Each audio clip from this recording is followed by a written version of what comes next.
По пресудата и укажувањето на одбраната дека едно од трите дела на Сашо Мјалков во Таргет тврди на застарело, се согласи и вишето јавно обвинителство пред апелациониот суд на јавната седница за жалбата по пресудата.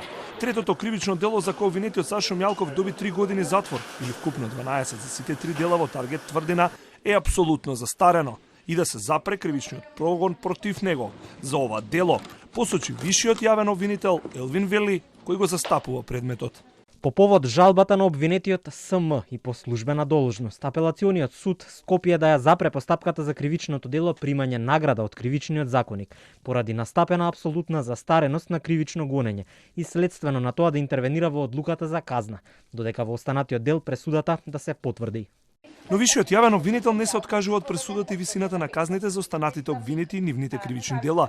Изјави пред апелацискиот совет дека и жалбите на одбраната и обвинетите се неосновани. Кривичен правилно пресудил вина, а вештаците на обвинителството били издржани.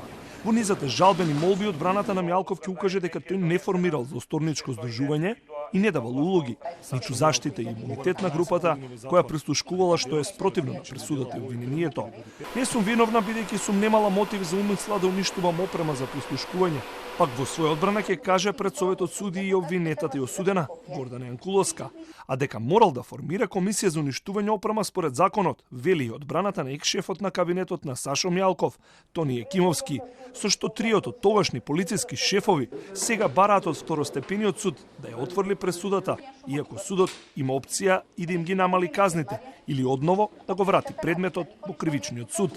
Таргет тврдина беше еден од најважните предмети на СЕО за уништување на системите за следење на комуникациите во УБК и масовното послушкување на повеќе од 20.000 граѓани.